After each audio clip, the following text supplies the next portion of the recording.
नमस्कार, खबरों की खबर में आपका स्वागत है। महाराष्ट्र के selected chief minister Uddhav Thackeray को फौरन यूपी के मुख्यमंत्री योगी आदित्यनाथ को फोन करना चाहिए, उनका शुक्रिया अदा करना चाहिए, उनको धन्यवाद देना चाहिए और यह कहना चाहिए कि योगी जी आपने हमारी इज्जत रख ली, अन्यथा बहुत बुरा हो गया होता।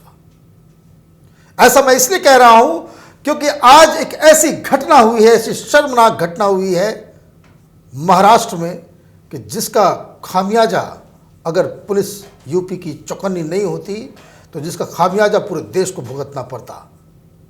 आज महाराष्ट्र पुलिस के नाक के नीचे से देश का एक खूंखार आतंकवादी फरार हो गया।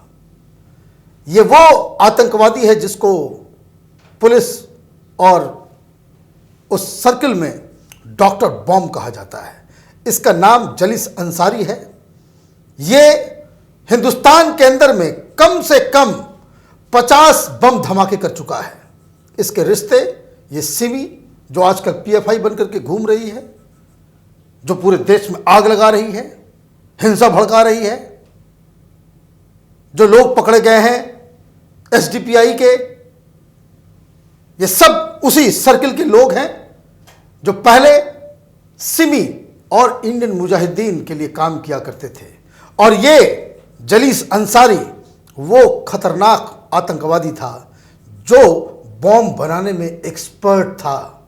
चाहे वो जयपुर के धमाके हुए, चाहे मालेगांव का धमाका हुआ, चाहे वो जो ट्रेन के अंदर जो धमाके हुए, मुंबई धमाके हुए, इसमें सब में ये जो टेररिस्ट बनते हैं जिहाद के नाम पे, इसमें तो लोग जिहाद के नाम पे टेररिस्ट ऑर्गेनाइजेशन तो ज्वाइन कर लेते हैं, लेकिन वो आईडी और बॉम्ब बनाने की जो तकनीक है वो बहुत कम लोगों को आती है। ये शख्स जलीस अंसारी उसी का एक्सपर्ट था। अजमेर के अंदर वो आजीवन कारावास झेल रहा था और वो पैरोल पे बाहर आया था।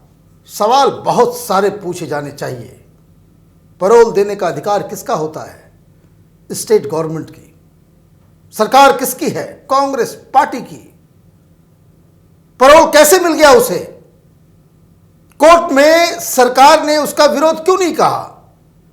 क्यों नहीं सरकार इस बात को बहुत जोरदार तरीके से रखी कि अगर ये छूट गया, कहीं कुछ भाग गया या गड़बड़ हो गया, ये पता नहीं किस किस गुर्गे से मिलेगा और कहां जाएगा, नहीं करेगा, उससे पूरे देश में एक नए किस्म का आतंक जो वो शुरू हो सकता है। लेकिन फिर भी उसे 21 दिन का पैरोल मिला और वो मुंबई आ गया। मुंबई में उसे मुंबई पुलिस के हवाले कर दिया गया कि इस पर आप निगरानी रखें और रोज उसे बाकायदा थाने में आकर हाजिरी लगानी थी।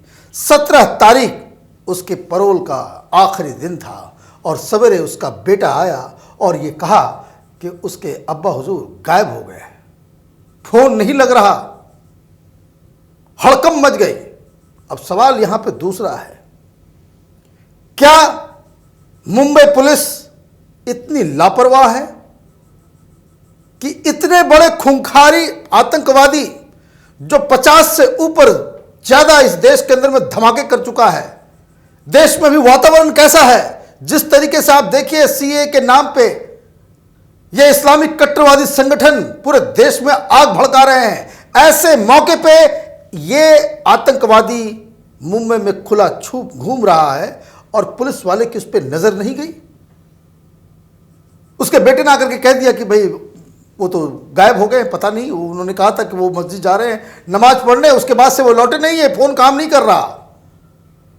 और बेशर्मी देखिए मुंबई पुलिस की। उसके ऑफिसर को मैं देख रहा था प्रेस कॉन्फ्रेंस,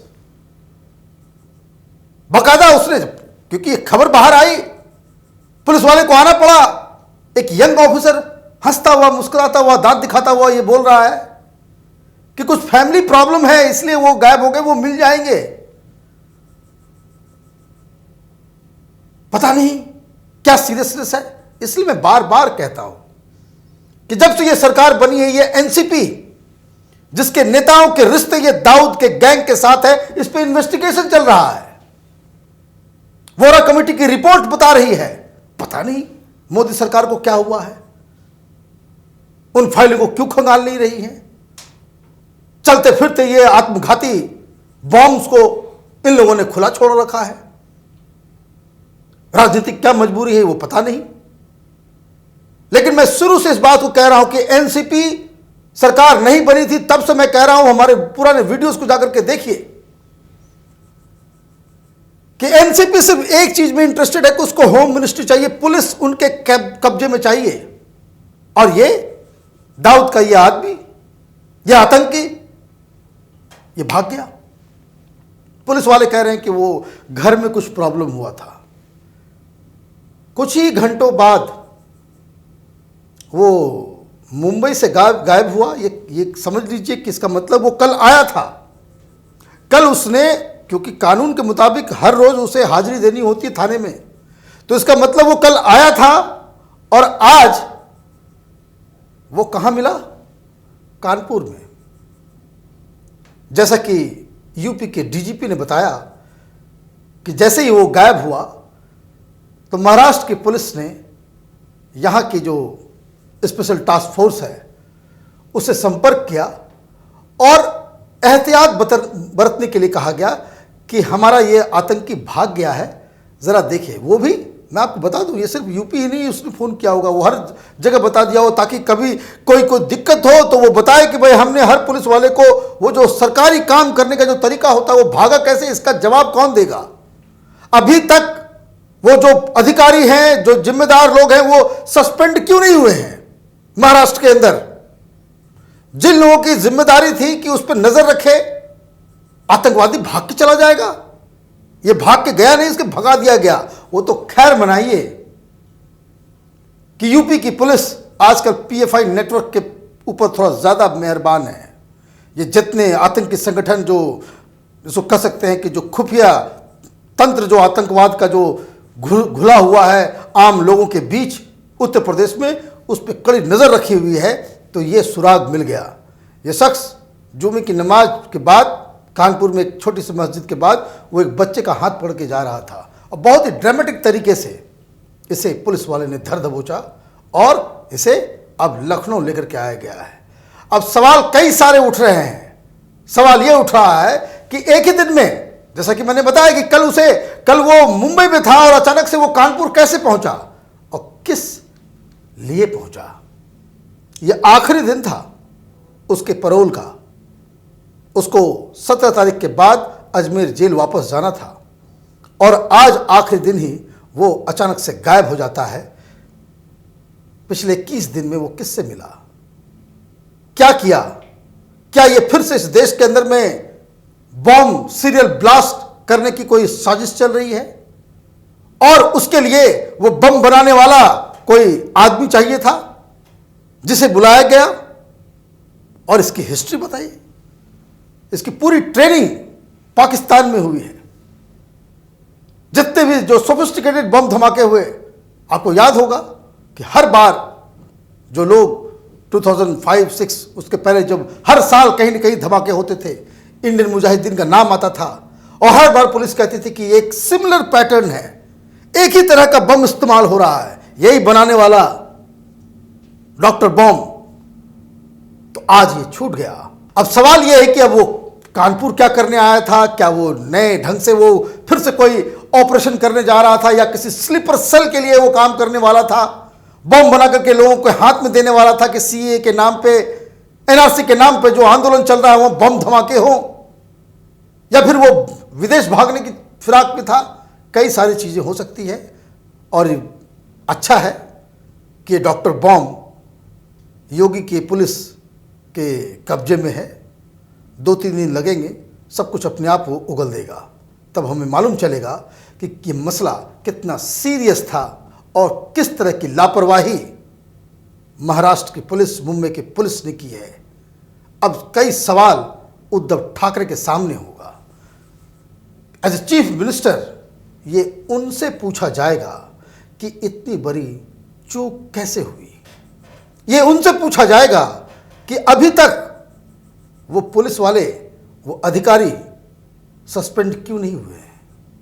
ये उनसे पूछा जाएगा कि आपने इतने बड़े खूंखार आतंकवादी को जाने दिया और उद्धव ठाकरे जी, आपके पास इतनी भी हिम्मत नहीं है कि आप एनसीपी के जो गृह मंत्री आपने बनाया है उससे सवाल जवाब कर सके कि ये चूक आखिर हुई कैसे। अगर आप ऐसे सवाल नहीं पूछते हैं, इस तरह के स्टेटमेंट्स नहीं देते हैं, तो इसका मतलब यही माना जाएगा कि उद्धव ठाकरे अपनी कुर्सी बचाने के लिए आतंकवादियों को भी बाकायदा छूट दे सकते हैं। एनसीपी और ये सारे जो लोग दाऊद इब्राहिम के गैंग वाले सब लोग जो इर्द गिर्द मुंबई में घूम रहे हैं, इन सबको आप खुला छूट देने के लिए तैयार है, बस आपकी कुर्सी बची रहे। वो तो योगी सरकार के टेरिटरी में चला आया, उसने ढंग से प्लानिंग नहीं की थी और पकड़ा गया। लेकिन अब आने वाले समय में उद्धव ठाकरे की सरकार पे कई सारे सवाल पूछे जाएंगे जब ये खुलासा होगा कि आखिर वो मुंबई से बाहर कैसे निकला। क्योंकि उद्धव ठाकरे से ये सवाल इसलिए भी पूछे जाएंगे क्योंकि ये कनेक्शन देखिए, राजस्थान में सरकार किसकी? कांग्रेस पार्टी की। महाराष्ट्र में सरकार किसकी? कांग्रेस पार्टी की। वहां से आपने उसको भागने का मौका दिया, सहूलियत दी, और पकड़ाया कहां? उत्तर प्रदेश में। सरकार किसकी? बीजेपी की। लोगों को तो फर्क समझ में आ रहा है कि आप क्या करना चाह रहे हैं।